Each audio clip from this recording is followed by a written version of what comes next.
दोस्तों, स्वागत है आपका IAS paper Uttar Pradesh special UP commission के या यूपी ट्रिपल एससी के किसी भी एग्जाम के लिए बहुत महत्वपूर्ण टॉपिक है और इससे प्रश्न पूछे ही जाते हैं। यहाँ पर एक सीरीज हम चलाने जा रहे हैं जिसमें यूपी की जो प्रश्न हैं यूपी स्पेशल के उनको हम डिस्कस करेंगे और उनके बारे में हम जानकारी यहाँ पर प्राप्त करेंगे।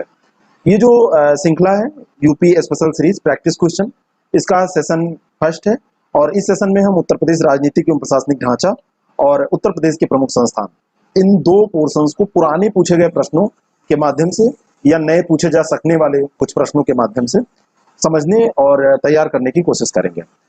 इनको प्रश्न के अकॉर्डिंग हम देखेंगे, एक एक प्रश्न देखेंगे, उसकी व्याख्या देखेंगे और व्याख्या के अनुसार हम ये तैयारी करेंगे। ओम पांडे आपका गाइड, आपका दोस्त। चलिए शुरू करते हैं और लेते हैं पहला प्रश्न। एक प्रश्न पूछा गया कि उत्तराखंड राज्य के गठन से पूर्व उत्तर प्रदेश में राज्य विधान परिषद सदस्यों की संख्या कितनी थी। तो जब उत्तराखंड अलग नहीं हुआ था तब की बात पूछी जा रही है, तो ये संख्या उस समय हुआ करती थी 108। लेकिन इतने से काम नहीं बनने वाला है, आपको ये भी जानकारी होनी चाहिए कि उत्तर प्रदेश विधान परिषद द्विसदनीय विधानमंडल का उच्च सदन है। दो सदन है यहाँ पर, एक उच्च सदन और एक निम्न सदन। निम्न सदन विधानसभा होती है और उच्च सदन विधान परिषद होता है, ये आपको ध्यान रखने योग्य बात है। और दूसरी बात यहाँ पर है कि 9 नवंबर 2000 को उत्तर प्रदेश राज्य के पुनर्गठन और उत्तराखंड के गठन के पश्चात उत्तर प्रदेश में विधान परिषद में कितनी सदस्य संख्या बची, तो वो 100 सदस्य हैं। यानी कि उत्तराखंड का गठन कब हुआ? 9 नवंबर 2000 को। जब उत्तराखंड यूपी से अलग हो गया तो 108 की जगह संख्या ये 100 हो गई। विधानसभा की सदस्य संख्या अगर हम देखें तो इस समय 403 निर्वाचित सदस्य, लेकिन एक और आंग्ल भारतीय समुदाय का सदस्य मनोनीत किया जाता है अगर उसका प्रतिनिधित्व नहीं होता है, तो ये नॉर्मली किया ही जाता है। तो टोटल 404 सदस्य हैं, 403 प्लस 1, तो 404 सदस्य कुल यूपी की विधानसभा में है। अगर निर्वाचित आपसे पूछे जाए तो आप इसको कहेंगे कि 403 है और अगर टोटल पूछे जाए तो 404 है। तो ये बात आपको समझ में आ गई होगी। अगला प्रश्न है कि उत्तर प्रदेश के राजकीय चिन्ह में कौन सा इसमें से नहीं है? मछलियां, धनुष, तीर, मोर। सोचिए थोड़ा सा, 1-2 सेकंड में समय इसीलिए देता हूं। तो इसका सही उत्तर हो जाएगा कि इसमें मोर नहीं है। जो आपका राजकीय चिन्ह है इसमें मोर नहीं है। देखिए मोर नहीं है तो इसमें और क्या क्या है? मछलियां हैं। उत्तर प्रदेश की जो राजकीय चिन्ह है, अभी मैं इसकी तस्वीर आपको फोटो दिखा रहा हूं, तो मछली और तीर कमान है। और इस मछली का नाम भी आपसे पूछा जा सकता है और इस मछली का नाम है मोय। इसको मोय कहा जाता है और इसका अंग्रेजी नाम चीतल है इस मछली का, और वैज्ञानिक भाषा में इसे चिताला कहा जाता है। क्या कहा जाता है इसको? वैज्ञानिक भाषा में चिताला कहा जाता है। राजकीय पक्षी अगर हम देखें तो ये क्रॉन्च है या सारस है, इसको सारस भी कहते हैं, क्रॉन्च भी कहते हैं। और राजकीय पेड़ अशोक है। ऐसे ही राजकीय पुष्प अगर आपसे पूछा जाए तो ये पलाश है। ये देखिए यहाँ पर ये उत्तर प्रदेश का जो ये राजकीय चिन्ह है, इसमें देखिए 2 मछलियां हैं जिनको मोय मैंने कहा था, और एक धनुष तीर बना हुआ है। ये दिमाग में बैठाए रहिए। ऊपर लिखा हुआ है गवर्नमेंट ऑफ और नीचे लिखा है उत्तर प्रदेश, गवर्नमेंट ऑफ उत्तर प्रदेश, और ये 2 स्टार इसमें बने हुए हैं। अगला प्रश्न है निम्नलिखित में किसका प्रत्यक्ष निर्वाचन होता है? प्रधान, क्षेत्र प्रमुख, जिला पंचायत अध्यक्ष, सरपंच और पंच। इनमें से किसका प्रत्यक्ष निर्वाचन होता है ये आपको बताना है। अब यहाँ पर देखिए प्रधान का प्रत्यक्ष निर्वाचन होता है, जिला पंचायत अध्यक्ष का नहीं होता, क्षेत्र प्रमुख का नहीं होता, सरपंच का होता है और पंच का होता है। तो ये जहां जहां भी सरपंच का चुनाव होता है वहां की बात हो रही, जहां नहीं होता है वहां की कोई बात ही नहीं। तो 1 और 4 और 5, 1, 4, 5, ये सी इसका आंसर हो जाएगा। आंसर हो जाएगा सी। तो इसमें और ये दोनों लोगों का चुनाव कैसे होता है? तो क्षेत्र प्रमुख व जिला पंचायत अध्यक्ष का चुनाव चुने गए सदस्यों के मतों के द्वारा होता है। बीडीसी चुने जाते हैं ना, तो बीडीसी ब्लॉक प्रमुख को या क्षेत्र प्रमुख को चुनते हैं, और डीडीसी जो चुने जाते हैं वो जिला पंचायत अध्यक्ष के चुनाव में वोट डालते हैं, तो जिला पंचायत अध्यक्ष चुना जाता है। तो ये प्रश्न आप तैयार रखिए। प्रधान, सरपंच और पंच का डायरेक्टली इलेक्शन होता है, प्रत्यक्ष निर्वाचन होता है। बाकी इन लोगों का प्रत्यक्ष निर्वाचन नहीं होता है, अप्रत्यक्ष होता है, इनडायरेक्टली होता है। अगला प्रश्न है मैच द फॉलोइंग। 2 सूचियां दी हुई हैं, जनपद और मुख्यालय। बहुत सारे जनपद हैं जिनका मुख्यालय वही है, लेकिन जैसे बहुत सारे ऐसे भी जनपद हैं जैसे इसमें दिए हुए हैं जालौन, कानपुर देहात, संत रविदास नगर, कुशीनगर, जिनके जनपद का मुख्यालय अलग अलग है, अलग कुछ बना हुआ है। इसका आंसर देखते हैं फिर मैच करते हैं। इसका आंसर है ए। जालौन का जो मुख्यालय है वो उरई में है ना, जनपद जालौन है लेकिन मुख्यालय इसका उरई में है। ऐसे ही ये कानपुर देहात का मुख्यालय अकबरपुर में है। ऐसे ही संत रविदास नगर का मुख्यालय भदोही में है और कुशीनगर का मुख्यालय पडरौना में है। बहुत इंपॉर्टेंट प्रश्न है, याद रखिएगा। इतने अगर आप ऐसे याद रखेंगे तो बहुत बार यही घुमा फिरा के प्रश्न पूछे जाते हैं, आपके हो जाते हैं। ठीक है ना। अगर इस प्रश्न में आपको पता है कि इसका मुख्यालय कहाँ है, संत रविदास नगर का, और एक और कोई आपको पता चल जाए ये कुशीनगर का कि पडरौना में है, तो ये पूरा प्रश्न आपका सही हो जाएगा, क्योंकि संत रविदास नगर सी का 2 आप यहाँ पे मिला दीजिए, देखिए ए ऑप्शन में, और डी का 3 और किसी में ये दिया ही नहीं है, तो ये आंसर आपका सही हो जाएगा। अगला प्रश्न लेते हैं, उत्तर प्रदेश का राजकीय पुष्प अभी हमने डिस्कस किया है, तो ये टेसु है। राजकीय पुष्प क्या है? टेसु, इसी को पलाश भी कहते हैं। ए आंसर इसका है। अंग्रेजी नाम इसका फ्लेम ऑफ द फॉरेस्ट है, इंपॉर्टेंट है, बहुत इंपॉर्टेंट है। हिंदी नाम है इसका पलाश, ढाक, टेसु, कुछ भी इसको कहते हैं, पलाश भी कहते हैं, ढाक भी कहते हैं, ढाक के 3 पात जो मुहावरा है उससे याद रखिएगा, और टेसु भी कहते हैं। वैज्ञानिक नाम अगर इसका देखा जाए तो ब्यूटिया मोनोस्पर्मा है, ब्यूटिया मोनोस्पर्मा। और ये जो इसमें पत्तियां पाई जाती हैं बहुत श्रेष्ठ गुण धारण करती हैं, बहुत सारे इसमें औषधीय गुण होते हैं, इसी कारण से इनको पलाश कहा जाता है। 2 इंच आकार की सुर्ख नारंगी लाल रंग की ये पत्तियां होती हैं, फरवरी से मार्च के मध्य इसमें फूल निकलते हैं, और बहुउपयोगी वृक्ष है। देखिए जब कोई राजकीय पुष्प, राजकीय वृक्ष ये सब चुना जाता है तो उसमें कुछ चीजें देखी जाती हैं, और देखिए कितनी इंपॉर्टेंट बात है कि दोने और पत्तल बनाने के काम इसके पत्ते आते हैं, रेजिन, रंग, औषधि और चारकोल बनाने के काम में भी इसके पत्ते आते हैं। अगला प्रश्न लेते हैं, राज्य के पंचायती राज संस्थाओं में महिलाओं के आरक्षण कितना है? तो इसका उत्तर इसमें से देना है आपको, ये 4 विकल्प हैं। इसका सही उत्तर है 1/3, 33% भी इसको लिखा जाता है। 1/3 ये आरक्षण है। 73वें संविधान संशोधन के तहत पंचायती राज संस्थाओं में अभी 33% सीटें महिलाओं के लिए आरक्षित रहती हैं, लेकिन मैं आपको बता रहा हूं कि उत्तर प्रदेश में तो 33% है, लेकिन कई राज्य ऐसे भी हैं जहां पे 33% से ज्यादा है। बिहार में 50% आरक्षण है, ऐसे कई राज्य और हैं, उनकी सूची आप गूगल कर लीजिएगा, पढ़ लीजिएगा।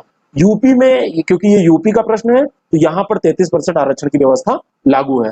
जितने भी चुनाव होंगे, जितनी भी सीटें होंगी, उसकी 33% सीटें महिलाओं के लिए आरक्षित होती है पंचायत चुनाव में। अगला प्रश्न है, उत्तर प्रदेश में किसी नगर का मेयर होता है। ये 4 स्टेटमेंट आपको बताना है कि इसमें से क्या सही है। तो इसमें चारों स्टेटमेंट में आप देखिए चौथा स्टेटमेंट गलत है। चौथा स्टेटमेंट ध्यान दीजिए, ये वाला स्टेटमेंट पूर्ण नियंत्रण रखता है कार्यपालक मशीनरी पे, तो ये चौथा गलत हो जाएगा। तो चौथा छोड़ के बाकी सही है, 1, 2, 3, बी आंसर इसका सही है, बी आंसर इसका सही है। और यहाँ पर मैं आपको बताना चाहता हूँ कि जो मेयर होता है वो हर एक शहर में नहीं होता है, मेयर बड़े शहरों में होता है। आपको कमेंट बॉक्स में एक उत्तर देना है, वो है कि मेयर कैसे शहरों में होता है, क्या उसका क्राइटेरिया है, आपको ये जानना चाहिए। तो मेयर कैसे शहरों में होता है और किन किन शहरों में यूपी में मेयर है। अगर 2 लोग कोई मिलकर इसको टाइप कर देंगे अलग अलग कि कैसे शहर, क्या कंडीशन है और कौन कौन से शहर है, तो बहुत सारे लोगों का एक प्रश्न तैयार हो जाएगा। ज्ञान बांटिए, उसको रखेंगे सड़ जाएगा, बेकार होगा। 8वां प्रश्न, पंचायत चुनाव लड़ने हेतु एक व्यक्ति की न्यूनतम आयु कितनी होनी चाहिए? कितने साल का व्यक्ति हो कि वो प्रधान बन सकता है, पंचायत चुनाव लड़ सकता है? जितने भी पंचायत के चुनाव सबकी बात हो रही है, तो इसका आंसर है बी, ये 21 वर्ष न्यूनतम होनी चाहिए। 18 साल का वो हो तो वो मत तो डाल सकता है, लेकिन प्रधानी का चुनाव, पंचायत चुनाव नहीं लड़ सकता। 21 साल का हो तो लड़ सकता है।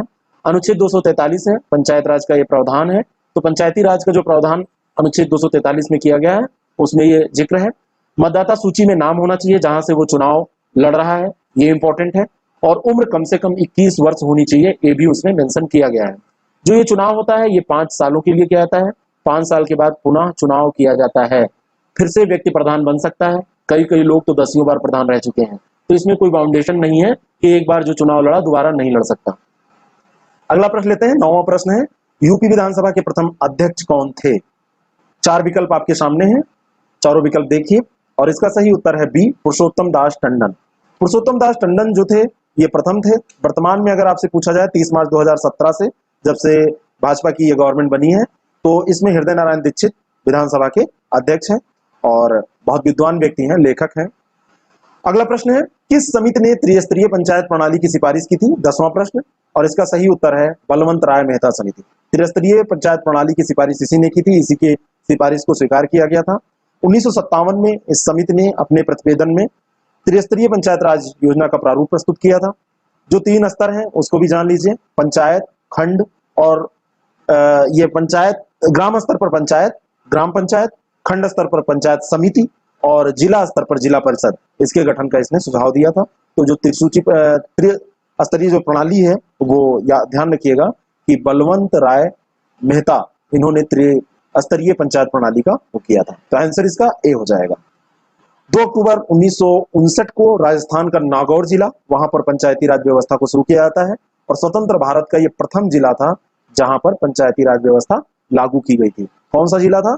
नागौर। और कहां का जिला था? राजस्थान का। 1959। प्रधानमंत्री उस समय कौन थे? पंडित जवाहरलाल नेहरू। 2 अक्टूबर को किया गया था। अगला प्रश्न है, उत्तर प्रदेश लोकायुक्त का पद सृजित किया गया किस वर्ष किया गया, किस सन में किया गया? 1977। सी ऑप्शन इसका सही है, 1977 में किया गया। ये जो है 14 सितंबर 1977 को इसका सृजन किया गया और पहले जो लोकायुक्त थे वो विशंभर दयाल थे। कौन थे? विशंभर दयाल। जो लोकायुक्त होते हैं ये एचसी या एससी, सुप्रीम कोर्ट या हाई कोर्ट के ये रिटायर्ड जज होते हैं, ये आपको ध्यान में रखना है। और यहां पर मैं आपको बताना चाहता हूं कि वर्तमान समय में कौन है, इस समय कौन है। तो वर्तमान समय में संजय मिश्रा जी हमारे लोकायुक्त हैं। इनका अभी कुछ दिन पहले इनको पद दिया गया था ये, और इनकी नियुक्ति जो है ये राज्यपाल के द्वारा की जाती है। राज्यपाल के द्वारा लोकायुक्त की नियुक्ति की जाती है। 8 वर्षों के लिए इनकी नियुक्ति की जाती है। 8 वर्ष तक इनको, अगर ये पद त्यागते नहीं है तो 8 वर्ष तक के लिए ये नियुक्त हो सकते हैं एक बार में। अगला प्रश्न है 12वां, राज्य की विधान सभा चुनाव 2017 में कितनी महिलाएं निर्वाचित हुई? जो 17वीं विधानसभा है, 2017 में जो चुनाव हुए थे, उत्तर प्रदेश की बात हो रही है, उसमें कितनी महिलाएं निर्वाचित हुई थी? 42, 58, 49, 17। तो ये ध्यान रखिएगा, इसमें बहुत कंफ्यूजन है, कई जगह अलग अलग डेटा मिलते हैं। जो मेरे पास डेटा है उसमें 42 ये सही आंसर है।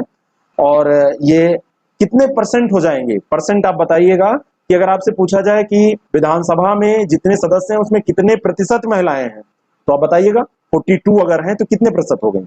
अगला प्रश्न हम लेते हैं, वो है 13वां प्रश्न, निम्नलिखित में से कौन उत्तर प्रदेश के मुख्यमंत्री नहीं रहे हैं? ये 4 नाम आपके सामने हैं, गोविंद वल्लभ पंत, टीएन सिंह, नित्यानंद स्वामी, राम नरेश यादव। ये 4 विकल्प हैं। इनमें से मैं आपको बताना चाहता हूं कि नित्यानंद स्वामी नहीं रहे हैं, वल्लभ पंत रहे हैं, गोविंद वल्लभ पंत, टीएन सिंह रहे हैं और राम नरेश यादव रहे हैं। नित्यानंद स्वामी नहीं रहे हैं। जरा सा नित्यानंद स्वामी के बारे में बात कर लेते हैं। तो ये उत्तराखंड जो राज्य था उसके भूतपूर्व मुख्यमंत्री हैं, और भूतपूर्व ही नहीं, उत्तराखंड राज्य के ये प्रथम मुख्यमंत्री थे। जब उत्तराखंड राज्य बना तो प्रथम मुख्यमंत्री नित्यानंद स्वामी ही थे, और उन्हीं के शासनकाल में उत्तराखंड का नाम उत्तरांचल भी पड़ा था, ये भी ध्यान रखिएगा।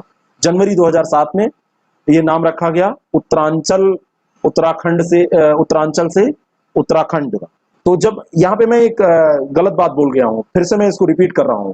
जनवरी 2007 में उत्तरांचल का नाम उत्तराखंड रखा गया और उनके शासनकाल में उत्तराखंड का नाम उत्तरांचल था, क्योंकि ये प्रथम मुख्यमंत्री थे 2000 में। बाद में 2007 में ये चेंज किया गया था। और ये चेंज क्यों किया गया था नाम, ये बहुत महत्वपूर्ण बात है। कोई इसमें बहुत बड़ा कारण नहीं था। स्थानीय लोगों की भावनाओं को ध्यान में रखते हुए स्थानीय लोगों का कहना था कि उत्तरांचल की जगह उत्तराखंड किया जाए, अंचल की जगह इसको एक खंड माना जाए, थोड़ा सा उनको अच्छा लग रहा था। तो उत्तराखंड 2007 में किया गया है। मैं फिर से रिपीट कर रहा हूं बार बार कि ये फैक्ट गलत आपको याद ना हो।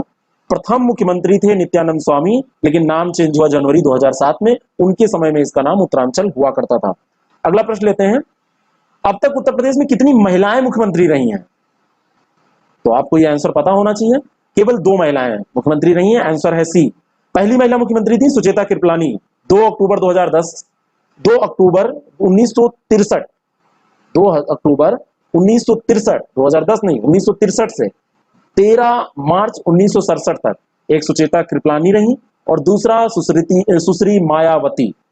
सुश्री मायावती, श्रीमती मत लगाइएगा, उन्होंने शादी नहीं की है तो श्रीमती मत बोलिएगा। सुश्री मायावती तो 4 बार ये रह चुकी हैं, रिकॉर्ड है इनका, 4 बार ये रह चुकी हैं।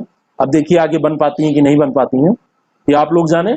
लेकिन अभी तक याद रखिएगा 2 लोग रही हैं, श्रीमती सुचेता कृपलानी 63 से 67 तक, अक्टूबर से मार्च 67 तक, और 4 बार ये रही हैं। इनका कार्यकाल अलग अलग याद करना कुछ जरूरी नहीं है। आपको बहुत शौक होगा मायावती जी का नाम गूगल में, गूगल बाबा से पूछिएगा और वो बता देंगे विकिपीडिया में खोल के कितनी बार कब रही है। अगला प्रश्न हम लेते हैं, 15वां प्रश्न, मुख्य मेट्रोपॉलिटन मजिस्ट्रेट है कहां? लखनऊ, आगरा, इलाहाबाद, कानपुर में। तो कानपुर में मुख्य मेट्रोपॉलिटन मजिस्ट्रेट है, डी आंसर इसका सही है। 10 लाख से अधिक आबादी वाले जो शहर होते हैं, महानगरीय क्षेत्रों के रूप में उनको माना जाता है, और ऐसे क्षेत्रों के लिए नियुक्त मजिस्ट्रेट को मेट्रोपॉलिटन मजिस्ट्रेट कहा जाता है। ठीक है ना।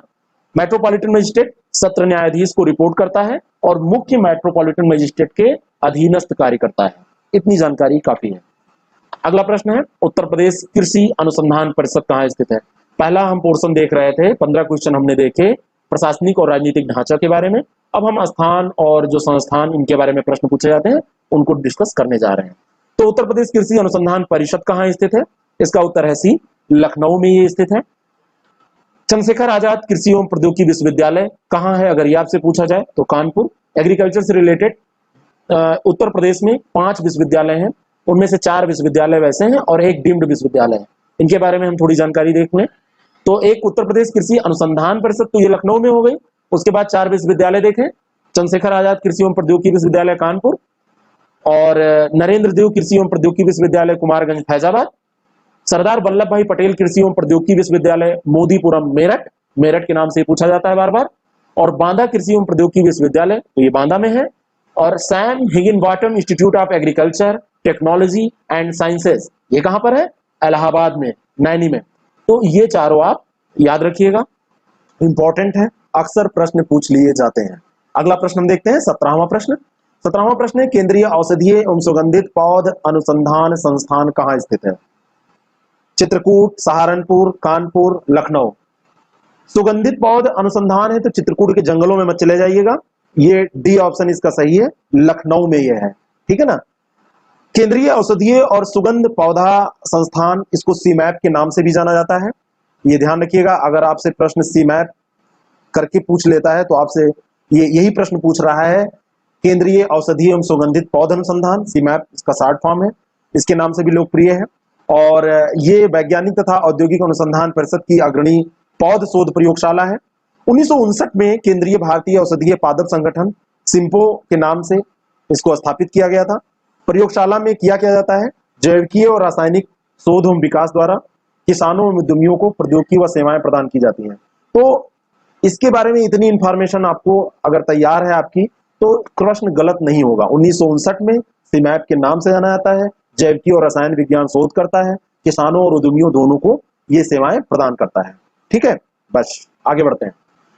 और लखनऊ के अलावा इसके 4 शोध केंद्र भी हैं, बेंगलोर, हैदराबाद, पंतनगर, पुरारा भोगेश्वर में है, तो ये भी आपको ध्यान में रखना है। 18वां प्रश्न है, उत्तर प्रदेश का सबसे पुराना संग्रहालय कौन सा है? इसका उत्तर है ए, राजकीय संग्रहालय लखनऊ। प्रदेश में कई जगह राजकीय संग्रहालय हैं, मथुरा में, झांसी में, मेरठ में और जगह, लेकिन ये जो लखनऊ वाला है ये सबसे पुराना है। 1863 में लखनऊ डिवीजन के तहत कमिश्नर हुआ करते थे कर्नल एबोट, उनके द्वारा सींखचे वाली कोठी में इसका शुभारंभ किया गया था, राजकीय संग्रहालय लखनऊ का। 1883 में प्रांतीय संग्रहालय के रूप में लाल बारादारी में इसका मतलब फिर से इसको व्यवस्थित किया गया, और 1950 जब भारत आजाद हो गया तो इसका नाम प्रांतीय संग्रहालय के स्थान पर राज्य संग्रहालय रख दिया गया। फिर 1963 में नवीन भवन का निर्माण हुआ बनारसी बाग प्राणी उद्यान में, और फिर तब से राजकीय संग्रहालय लखनऊ के नाम से जाना जाता है। अगला प्रश्न है, उत्तर प्रदेश आलू अनुसंधान केंद्र कहाँ स्थित है? फर्रुखाबाद, मेरठ, कानपुर, इलाहाबाद, तो यह है बी आंसर इसका, मेरठ में यह है। आपसे अगर पूछ ले कि केंद्रीय आलू अनुसंधान संस्थान कहाँ है, उत्तर प्रदेश का तो मेरठ में है, तो केंद्रीय हो जाएगा शिमला में। कहां पर हो जाएगा? ये हो जाएगा शिमला में, ध्यान रखिएगा। अगला प्रश्न, उत्तर प्रदेश का प्रथम सॉफ्टवेयर टेक्नोलॉजी पार्क कहां? तो इसका आंसर है बी, गौतम बुद्ध नगर। गौतम बुद्ध नगर में उत्तर प्रदेश का प्रथम सॉफ्टवेयर टेक्नोलॉजी पार्क स्थापित किया गया। एक नॉलेज पार्क की स्थापना अगर आपसे पूछा जाए कहां की जा रही है, तो इसका आंसर होता है ग्रेटर नोएडा। कहां की जा रही है? ग्रेटर नोएडा में, ध्यान रखिएगा। अगर नॉलेज पार्क पूछा जाएगा तो ये Greater Noida, technology park Gautam Buddh Nagar. अगला प्रश्न है 21, भारतीय शाक भाजी शोध संस्थान स्थित है। ये शाक वैसा भी लिखा जा सकता है, तलब दिशा से, वो सही है। तो ये कहां है? ये वाराणसी में है, शाक भाजी शोध संस्थान वाराणसी, सी आंसर इसका सही है। और भारतीय सब्जी अनुसंधान संस्थान भारतीय कृषि अनुसंधान परिषद नई दिल्ली का एक घटक संस्थान है। अगर आपसे विकल्प में ऐसा कुछ स्टेटमेंट दिया जाता है तो ये सही है। सब्जियों की महत्ता को देखते हुए 1992 में जब 7वीं पंचवर्षीय योजना चल रही थी, सब्जी अनुसंधान परियोजना निदेशालय के रूप में वाराणसी में भारतीय शाक भाजी शोध संस्थान की स्थापना की गई थी। तो ये आपको ध्यान रखना है, भारतीय सब्जी अनुसंधान संस्थान या शाक भाजी अनुसंधान शोध संस्थान ये एक ही है और वाराणसी में है। अगला प्रश्न है 22 नंबर, भारतीय दलहन शोध संस्थान कहां पर स्थित है? यह है कानपुर में। सी आंसर इसका सही है। अंतरराष्ट्रीय दलहन वर्ष कब मनाया गया? तो 2016 के वर्ष को अंतरराष्ट्रीय दलहन वर्ष के रूप में मनाया गया। इंपॉर्टेंट है, बहुत ज्यादा इंपॉर्टेंट है, ठीक है ना। तो कानपुर में तो ये है ही है, ये ध्यान रखिएगा। और साथ में 2016 का जो वर्ष था इसको अंतरराष्ट्रीय दलहन वर्ष के रूप में मनाया गया था। अगला प्रश्न 23 नंबर, भारतीय पशु चिकित्सा अनुसंधान संस्थान दिल्ली कहां पे स्थित है? कहां पर स्थित है? भारतीय पशु चिकित्सा अनुसंधान संस्थान कहां पर स्थित है? तो इसका उत्तर है ए, ये बरेली में स्थित है। बरेली में इज्जत नगर एक स्थान है, इज्जत नगर में स्थित है। Indian veterinary research institute IVRI भी इसको बोलते हैं। और ये उत्तर प्रदेश का महत्वपूर्ण एक शहर है बरेली, और वहां का एक स्थान है इज्जत नगर, वहां पर ये स्थित है। ये पशु चिकित्सा अनुसंधान के क्षेत्र में यूपी की ही नहीं वरन पूरे भारत की प्रमुख संस्था है, पूरे भारत की प्रमुख संस्था है। इसकी स्थापना 1889 में की गई थी। भारत तब आजाद नहीं हुआ था, अंग्रेजों के जमाने में इसकी स्थापना की गई थी। अगला प्रश्न, doctor Ambedkar institute of technology for handicapped कहां पे अवस्थित है? तो बहुत इंपॉर्टेंट प्रश्न है, ये कई बार पूछा गया है और इसका उत्तर है सी, कानपुर में स्थित है। 1997 में ये एस्टेब्लिश हुआ और ये AITH के नाम से भी जाना जाता है, Ambedkar institute of technology for handicapped. और ये लीडिंग गवर्नमेंट कॉलेज है ना, और ये कानपुर में है। और इसकी एक चीज आपको ध्यान में ये रखना है कि ये APJ Abdul Kalam technical university जो लखनऊ है उससे संबद्ध है। कभी कभी ऐसा भी प्रश्न आपसे पूछ लिया जाता है, ठीक है ना। और कानपुर तो आपको भूलना ही नहीं है। 25वां प्रश्न, उत्तर प्रदेश गन्ना अनुसंधान काउंसिल कहां स्थित है? काउंसिल मतलब परिषद, कहां पे स्थित है? इसका सही उत्तर है शाहजहांपुर, डी आंसर सही है। अगर आपसे पूछा जाए भारतीय गन्ना अनुसंधान संस्थान कहां है तो आप लखनऊ टिक करेंगे। बहुत सही से ध्यान रखिएगा, गन्ना अनुसंधान संस्थान आपसे पूछा जाएगा तो आप लखनऊ टिक करेंगे। अगर आपसे उत्तर प्रदेश गन्ना अनुसंधान काउंसिल पूछी जाएगी तो आप इसको टिक करेंगे शाहजहांपुर में। तो उत्तर प्रदेश गन्ना अनुसंधान काउंसिल ये कहां पर? शाहजहांपुर, और गन्ना अनुसंधान संस्थान लखनऊ। सूची फर्स्ट सेकंड को मैच द फॉलोइंग, तो सूची फर्स्ट एंड सेकंड एक तरफ संस्थान दिए हैं, एक तरफ स्थान। Indian institute of handloom, Bhatkhande Sangeet Sansthan, Nirala art gallery, Rajiv Gandhi institute of technology. और इसका सही उत्तर है B, Indian institute of handloom, ये वाराणसी में है। कहां पर है? इंडियन इंस्टीट्यूट ऑफ हैंडलूम ये वाराणसी में है। पहले का हो जाएगा 4, भातखंडे जो है ये लखनऊ में है, ये बी का 3 हो जाएगा। निराला आर्ट गैलरी ये इलाहाबाद में है, सी का 2 हो जाएगा। और Rajiv Gandhi institute of Technology ये है रायबरेली में, डी का 1 हो जाएगा। सही से इसको सब तैयार कर लीजिए, मैच द फॉलोइंग की क्वेश्चन कभी गलत नहीं होने चाहिए।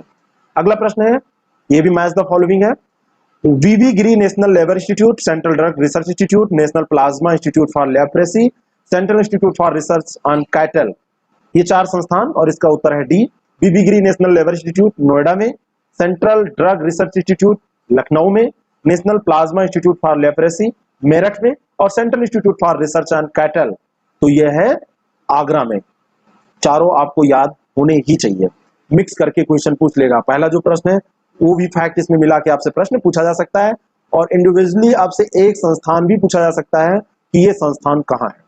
28 नंबर प्रश्न है, वुमेन पावर लाइन 1090 योजना कब शुरू की गई थी? वो तिथि क्या थी? 15 नवंबर 2012, आंसर इसका हो जाएगा बी। और इसका उद्देश्य था महिला उत्पीड़न की घटनाओं को सख्ती से रोकना, इसलिए 1090 शुरू की गई थी। फिर इसका ऐप लॉन्च किया गया, 15 नवंबर 2012 को ये शुरू कर दी गई। 2014 में वुमेन सिक्योरिटी ऐप 1090 लॉन्च किया गया। अभी भी अपने कार्य बहुत अच्छे तरीके से ये योजना और ये ऐप सब कर रहे हैं, और इसी चीजों को हमको खूब बढ़ावा देना भी चाहिए। अगला प्रश्न है 29 नंबर, सेकंड लास्ट क्वेश्चन है, केंद्रीय ग्लास एवं सिरेमिक अनुसंधान संस्थान कहां पर स्थित है? तो ये है खुर्जा में। बहुत इंपॉर्टेंट फैक्ट मैं आपको बता दूं, डी आंसर इसका सही है। केंद्रीय कांच और सिरामिक अनुसंधान केंद्र, central glass and ceramic research institute जो है, CGCRI, ये आरंभिक समय में central glass and silicate research institute के नाम से ही जाना जाता था। ये खुर्जा में भी है, लेकिन इसके और भी संस्थान हैं। ये जो संस्थान स्थापित किया गया था, भारत में जब वैज्ञानिक और औद्योगिक अनुसंधान परिषद के अंतर्गत शुरू में जो संस्थाएं आरंभ की गई थी, उनमें से 4 जो प्रस्तावित प्रयोगशालाएं थी, उनमें से एक था NCL पुणे, NPL नई दिल्ली और CFRI धनबाद। ये 3 और थे और एक ये था। उसके बाद में 1944 में सीमित रूप से ये इसने काम करना तो प्रारंभ कर दिया था, लेकिन 26 अगस्त 1950 को इसका औपचारिक तौर पर अच्छे से उद्घाटन किया गया और तब से मतलब इसको एक अच्छे संस्थान का दर्जा मिला। काम ये पहले से कर रहा था। केवल यहीं पे ये नहीं स्थित है, इसके बारे में आप पढ़ेंगे तो कोलकाता में भी ये मिलेगा, यहाँ पर भी खुर्जा में भी इसका एक सेंटर है। ठीक है ना। तो केवल शब्द अगर लगा के पूछा जाएगा प्रश्न स्टेटमेंट देके तो ये गलत हो जाएगा कि केवल यहाँ पर है, ऐसा गलत है। अंतिम प्रश्न है आज के इस सेशन का, सेंट्रल मैंगो रिसर्च इंस्टीट्यूट कहाँ पर स्थित है? आम का सीजन भी इस समय चल रहा है, तो मैंगो रिसर्च इंस्टीट्यूट कहाँ पर स्थित है ये आपको बताना है। इसका आंसर है ए, लखनऊ में। दशहरी आम बहुत मशहूर है लखनऊ के आसपास का, मलिहाबाद का, तो ऐसे याद रखिए लखनऊ में ये स्थित है और ये बहुत ही इंपॉर्टेंट है ऐसे इंस्टीट्यूट का यूपी में और वो भी लखनऊ में स्थित होना। ये हमारे लिए मामूली बात नहीं है कि इतने बड़े बड़े संस्थान यूपी में स्थित हैं। ये तो हमारे प्रश्न के हिसाब से जो भी हमने देखा पढ़ाई हो गई। अब हमको देखना है उत्तर प्रदेश के प्रमुख अनुसंधान संस्थान जो उत्तर प्रदेश में स्थित हैं, उनको हम रिवाइज करेंगे बहुत फास्ट और फिर इस सेशन को समाप्त करेंगे। Central institute medicinal and aromatic plants Lucknow में है, आपको इसको बाद में फिर से पढ़िएगा। केंद्रीय उपोष्ण बागवानी संस्थान लखनऊ में है। Indian institute of handloom technology, ये कहां पर है? वाराणसी में। हरिश्चंद्र अनुसंधान संस्थान, ये इलाहाबाद में है। गोविंद वल्लभ पंत सामाजिक विज्ञान संस्थान इलाहाबाद में है। भारतीय चारागाह एवं चारा अनुसंधान संस्थान झांसी में है। केंद्रीय बकरी अनुसंधान संस्थान, ये मथुरा में है। Central pulp and paper research institute Saharanpur में है। नेशनल इंस्टीट्यूट ऑफ बायोलॉजिकल्स, ये नोएडा में है। बीबी गिरी नेशनल लेबर इंस्टीट्यूट, ये नोएडा में है। भारतीय कालीन प्रौद्योगिकी संस्थान भदोही में है। न्यायिक प्रशिक्षण एवं अनुसंधान संस्थान लखनऊ में है। अनुसंधान अभिकल्प एवं मानव संगठन लखनऊ में है। National bureau of fish genetic resources, ये भी लखनऊ में है। कहां पर है? लखनऊ में। राष्ट्रीय सांस्कृतिक संपदा संरक्षण अनुसंधानशाला लखनऊ में है। राष्ट्रीय गन्ना अनुसंधान केंद्र लखनऊ में है। केंद्रीय औषधि अनुसंधान संस्थान, ये भी लखनऊ में है। और राष्ट्रीय विश्व विज्ञान अनुसंधान संस्थान, ये लखनऊ में है। पहले जहां पर हाई कोर्ट था ना, पुराना वाला high court, Allahabad high court की लखनऊ बेंच, उसी बिल्डिंग के पास में ये पड़ता है। और नेशनल शुगर रिसर्च इंस्टीट्यूट, ये कानपुर में है। भारतीय दलहन अनुसंधान संस्थान कानपुर में, अभी प्रश्न भी हमने डिस्कस किया था। इसकी याद करने की ट्रिक मैं बता दे रहा हूं, लखनऊ में ज्यादातर है, लखनऊ वाले याद कर लीजिए कि लखनऊ में ही है। एक लिस्ट बनाइए कि लखनऊ में कौन कौन से हैं, लखनऊ वाले एक साथ याद कर लीजिए। कानपुर में जो 2 3 है 4, उनको याद कर लीजिए, बाकी को अलग अलग याद करिए, बहुत जल्दी तैयार हो जाएगा। ठीक है ना। अब आप कहेंगे सब तो याद ही करना है, तरीके से याद करेंगे तो आसानी से याद हो जाएगा। भारतीय पशु चिकित्सा अनुदान संस्थान इज्जत नगर बरेली में है, अभी हमने प्रश्न भी किया था। इस तरीके से यह डिस्कशन समाप्त होता है। ये सीरीज आपको कैसी लग रही है जरूर बताइएगा। चैनल पर नए हैं तो आप इससे जुड़ सकते हैं। संख्या एवं नगरीकरण, जनसंख्या और नगरीकरण से अक्सर प्रश्न पूछे जाते हैं, तो इनके प्रश्नों को हम लेंगे, प्रश्न का उत्तर देखेंगे और उससे रिलेटेड कुछ और इंफॉर्मेशन। मैं ओम पांडे, आपका गाइड, आपका दोस्त। चलिए शुरू करते हैं इस डिस्कशन को। लेकिन उससे पहले मैं आपको बताना चाहता हूं कि आपकी अपनी एक वेबसाइट है IAS Prep की, www.uppsctarget.com। वहां से आप बहुत सारा मटेरियल प्राप्त कर सकते हैं, पढ़ाई में आपके लिए बहुत उपयोगी हो सकता है। जल्दी उसमें बहुत सारी और चीजें, आपको मॉक टेस्ट वगैरह भी बस विद इन वीक मिलना चालू हो जाएंगे, आप उसको देख सकते हैं। कोई भी डाउट किसी तरह का हो तो आप इस कांटेक्ट नंबर पे जो नीचे लिखा हुआ है यहाँ कांटेक्ट कर सकते हैं, बात कर सकते हैं, मुझसे भी बात कर सकते हैं, जिससे कि मैं आपकी हेल्प कर सकूं। चलिए शुरू करते हैं, लेते हैं पहला प्रश्न। पहला प्रश्न है कि 2011 के अनुसार सर्वाधिक नगरीय आबादी वाला जनपद है। ये 2011 यानी कि जो जनगणना 2011 में हुई है उसकी बात हो रही है। तो सर्वाधिक नगरीय आबादी वाला जो जनपद है, ये उत्तर सही है बी। गाजियाबाद जो है ये सर्वाधिक नगरीय आबादी वाला जनपद है, बी इसका सही आंसर है। और इसके अलावा उत्तर प्रदेश में सर्वाधिक नगरीय 5 जो जिले हैं उनको हमको देख लेना चाहिए। पहला है गाजियाबाद, कहने का मतलब सबसे नगरीय आबादी वाला जो जनपद है वो गाजियाबाद। दूसरे नंबर पर क्या है, वो है लखनऊ। तीसरे नंबर पर कानपुर, चौथे नंबर पे गौतम बुद्ध नगर और पांचवें नंबर पे है आपका मेरठ। ये 5 जिले हैं जो कि सर्वाधिक नगरीय आबादी वाले हैं। ये आपको ध्यान में रखने ही हैं, इनको भूलना नहीं है। ये पांचों के पांचों जिले बहुत ही ज्यादा इंपॉर्टेंट हैं। इनका आरोही और अवरोही क्रम भी आपका तैयार होना चाहिए। अगला प्रश्न है 2011 के अनुसार उच्चतम साक्षरता कहां की है? 4 विकल्प आपके सामने हैं और इसका सही उत्तर है सी, कानपुर नगर की जो साक्षरता है वो सबसे ज्यादा है।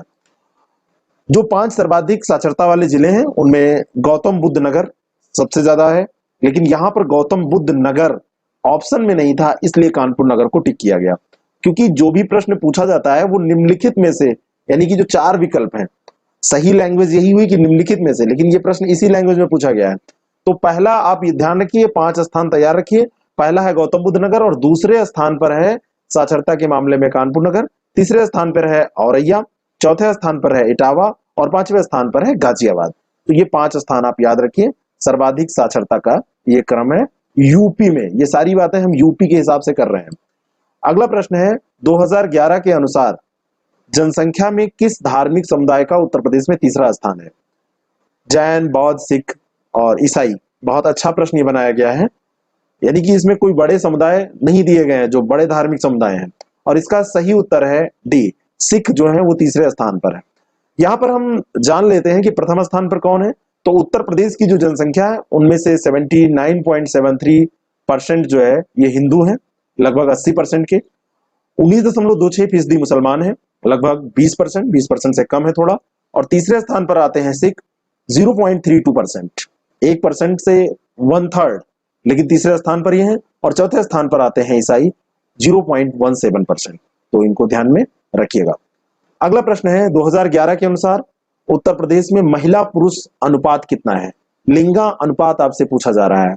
महिला पुरुष अनुपात, लिंगा अनुपात, ये सब एक ही बात है और इसका सही उत्तर है 912। आंसर इसका बी है।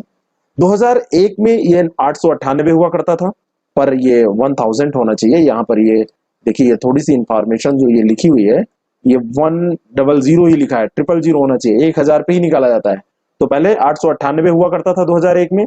2001 के बाद में जब 2011 आया तो ये बढ़कर कितनी हो गई, फिर से मैं आपको दिखा दे रहा हूं, ये हो गई 912। अगला प्रश्न है 5वां, जनगणना 2011 के अनुसार निम्नलिखित कथनों में से कौन से सही हैं? ये 4 कथन आपके सामने दिए हुए हैं। कैसे आंसर निकाला जाता है मैं ये तरीका भी आपको बताते चलता हूं। यहां पर देखिए, पहला आपका जो ऑप्शन दिया हुआ है वो है न्यूनतम साक्षरता दर वाला जिला श्रावस्ती है, तो ये सही है, आप इसे ही टिक करते चलिए। दूसरा आइए, सर्वाधिक लिंगानुपात वाला जिला देवरिया है, तो ये दूसरा गलत है। अब देखिए, पहला सही है और दूसरा गलत है, तो अब ये इतनी इंफॉर्मेशन से आंसर निकल जाएगा। कैसे निकलेगा मैं आपको बता रहा हूं। पहला सही है तो पहला देखिए इसमें दिया है, इसमें दिया, लेकिन दूसरा गलत है तो ये कट हो गया और ये भी कट हो गया।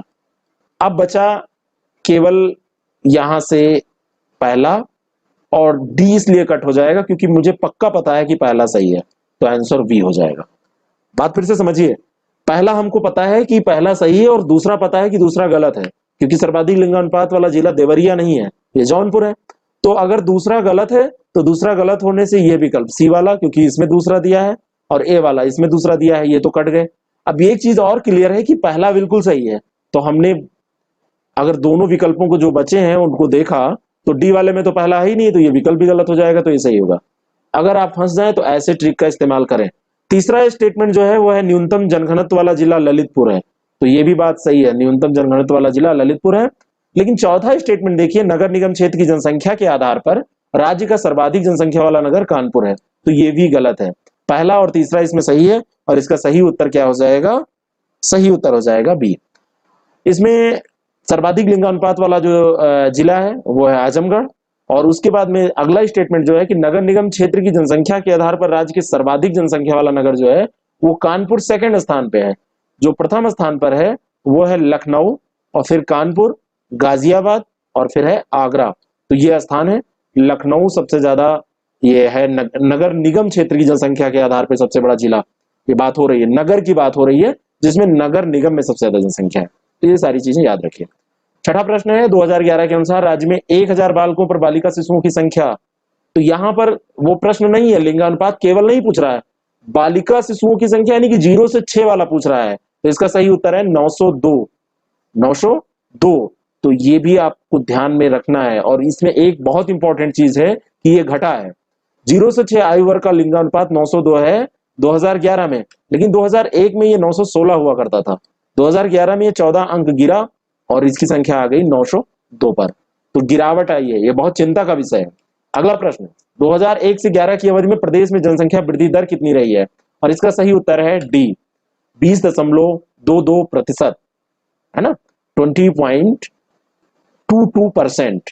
दशमलव के बाद की जो चीजें हैं, बचपन में आपने पढ़ा होगा कि उसको जितने भी अक्षर लिखे होते हैं, अंक जो लिखे होते हैं, उनको अलग अलग पढ़ा जाता है। 20.22 नहीं पढ़ा जाता है, 20 दशमलव क्या पढ़ा जाता है, 2 पढ़ा जाता है। 2011 में राष्ट्रीय स्तर पर अगर हम वृद्धि दर देखें तो 17.7%, और 2001 में उत्तर प्रदेश की वृद्धि दर अगर हम देखें तो 21.54% थी। ये इंफॉर्मेशन क्यों? यहां पर 2011 की पूछ रहा है, चाहे पूछे 2001 से 11 की अवधि में और चाहे आपसे पूछे 2011, एक ही बात है। तो ये तो उत्तर हो गया 20.22। लेकिन यूपी का अगर पहले पूछ ले कि 2001 में क्या था, या प्रश्न बन जाए कि ये निरंतर बढ़ा है, या प्रश्न बन जाए कि 2001 से 2011 में बढ़ा है, तो नहीं, वृद्धि दर घटी है। 2001 में 21.54 थी और 2011 में हो गई 20.22। और राष्ट्रीय स्तर का भी आपसे पूछता है तो राष्ट्रीय स्तर पर ये 17.7% है, यानी कि यूपी की राष्ट्रीय स्तर से ज्यादा है। यूपी की ज्यादा है, राष्ट्रीय स्तर पे उससे कम है। अगला प्रश्न है, 2011 के अनुसार जनसंख्या के घटते क्रम में जिलों को व्यवस्थित कर सही कूट चुने। इलाहाबाद, गाजियाबाद, मुरादाबाद, लखनऊ, ये 4 जिले आपके सामने हैं और इनका सही उत्तर है ए। सबसे ज्यादा जो जनसंख्या है वो इलाहाबाद की है, फिर मुरादाबाद की है, फिर गाजियाबाद की है और फिर चौथे स्थान पर आता है लखनऊ। ये जो जिले दिए हैं इन्हीं की ये बात हो रही है। अगला प्रश्न, 2011 के अनुसार निम्नलिखित में से क्या सही नहीं है? ये 4 आपके विकल्प हैं, 4 स्टेटमेंट हैं। उत्तर प्रदेश में देश की जनसंख्या का 16.5% निवास करता है, पहला सही है। दूसरा भी सही है, यहाँ देश के सर्वाधिक बच्चे पाए जाते हैं क्योंकि जनसंख्या ही सबसे ज्यादा है। और तीसरा देखिए, इसकी दशकीय वृद्धि 17.7% है। तो ये क्या है? ये मैंने अभी आपको बताया कि ये इंडिया की है, पूरे भारत की है, ना कि ये यूपी की है। तो ये तीसरा स्टेटमेंट गलत है, यही आंसर हो जाएगा सी। और चौथा, इसका लिंगानुपात जो है वो 912 है। चाहे लिंग अनुपात लिखा जाए चाहे लिंगानुपात लिखा जाए, एक ही बात है। तो 912 है, ये सही है। चलिए अगला प्रश्न हम देखते हैं। उससे पहले एक इंफॉर्मेशन कि 2011 में राष्ट्रीय स्तर पर वृद्धि दर 17.7 रही थी, अभी मैंने आपको बता ही दिया है। और 2011 में उत्तर प्रदेश की वृद्धि दर अगर हम देखें तो 20.22% है, पहले हम डिस्कस कर चुके हैं। 10वां प्रश्न है, 2011 के अनुसार प्रदेश के किस जिले में सबसे कम महिला साक्षरता है? तो सबसे कम महिला साक्षरता ये रामपुर में है, डी विकल्प इसका सही है। उत्तर प्रदेश के जो न्यूनतम महिला साक्षरता वाले जिले हैं 5, उनमें सबसे कम है श्रावस्ती की, दूसरे स्थान पर है बलरामपुर, तीसरे स्थान पर है बहराइच, चौथे स्थान पर है बदायूं और 5वें स्थान पर है रामपुर। तो ये जो लिस्ट दी हुई है इनमें तो ये 5वें स्थान पर है, लेकिन जो विकल्प आपके दिए हुए हैं उनमें बलिया, देवरिया, गोरखपुर में और रामपुर में अगर तुलना की जाए तो सबसे कम रामपुर की महिला साक्षरता है। लेकिन अगर पूरे प्रदेश में आपसे पूछी जाए सबसे कम किसकी है, तो अगर श्रावस्ती दिया है तो आप उसको टिक करेंगे, वो नहीं दिया है तो बलरामपुर, वो नहीं दिया है बहराइच, वो नहीं दिया है बदायूं और वो भी नहीं दिया है तो रामपुर। उसके बाद अगर बियॉन्ड द 5 पूछेगा ये तो क्वेश्चन टफ हो जाता है।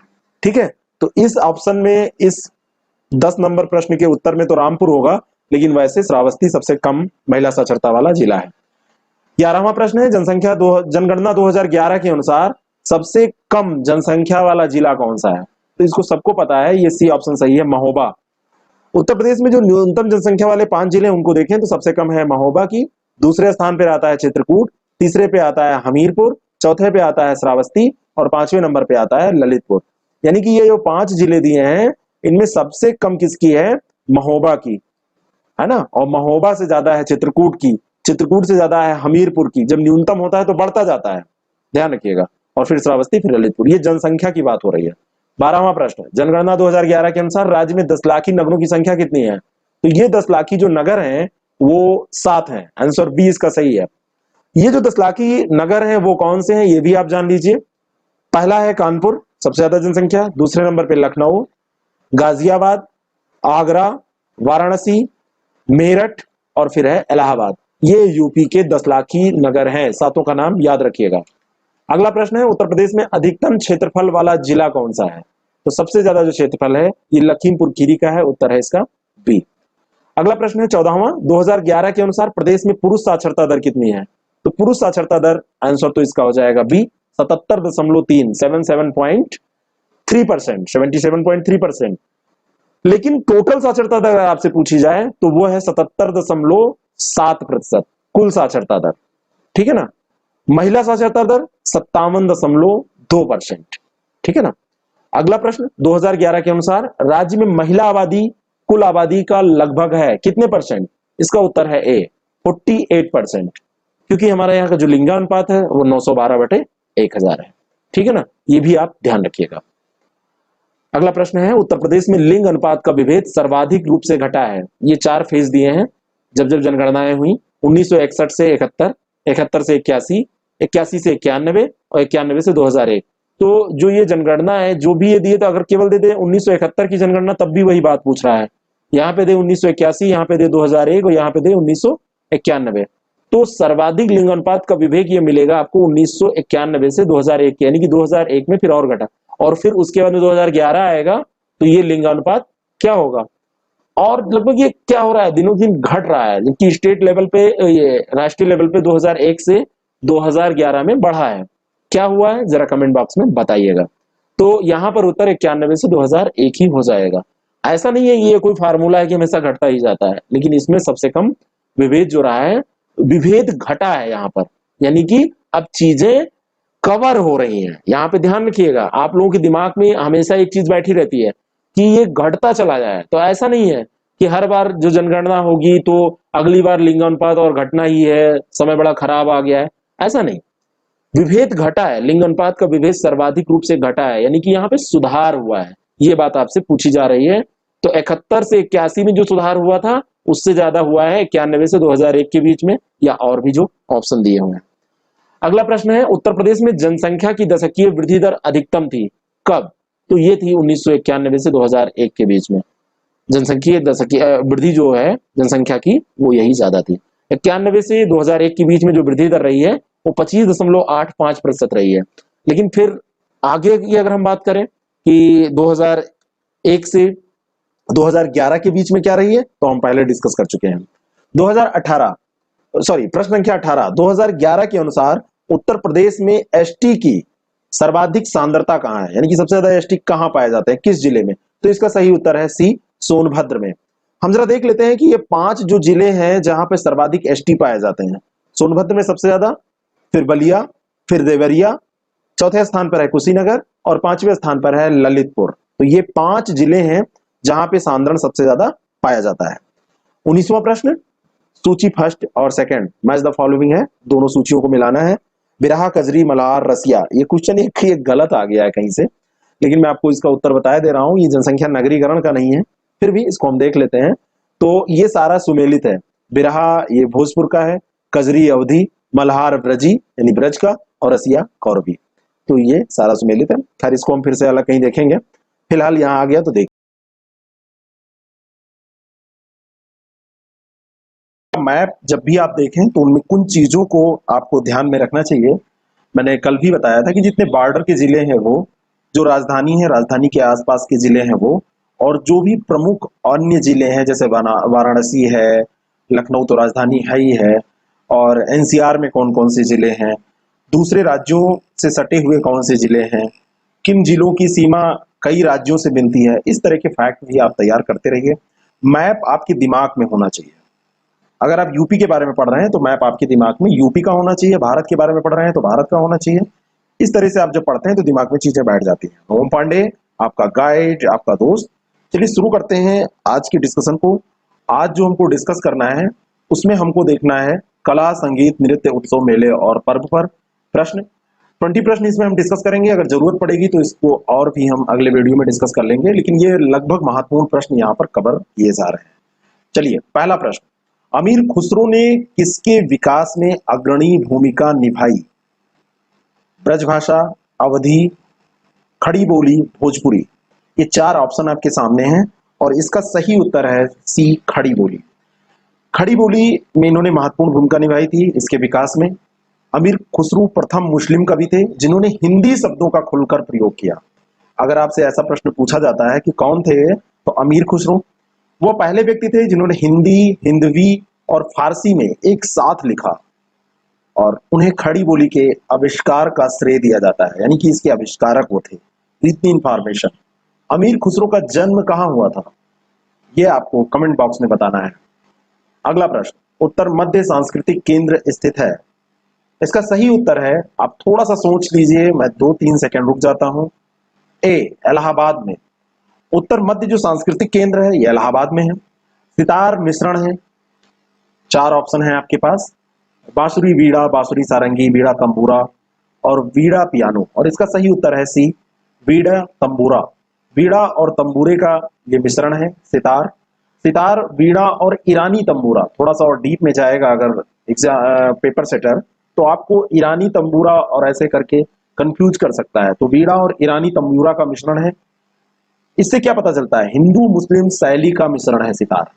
इसका आविष्कार किसने किया था, वही अमीर खुसरो जिन्होंने ब्रज भाषा का आविष्कार किया था। अगला प्रश्न, कर्मा किस क्षेत्र का लोक नृत्य है। तो कर्मा जो लोक नृत्य है ये सोनभद्र का लोक नृत्य है, इंपॉर्टेंट है। ये एक पारंपरिक नृत्य है और कर्मा पर्व के अवसर पर ये नाचा जाता है इसको, यानी कि नृत्य जो होता है वो कर्मा पर्व के अवसर पर होता है। भाद्रपद, आश्विन और कार्तिक तक ये चलता रहता है। ये इसके बारे में इंपॉर्टेंट इंफॉर्मेशन है। तानसेन का मकबरा कहाँ है, तो इसका सही उत्तर है बी, ग्वालियर में।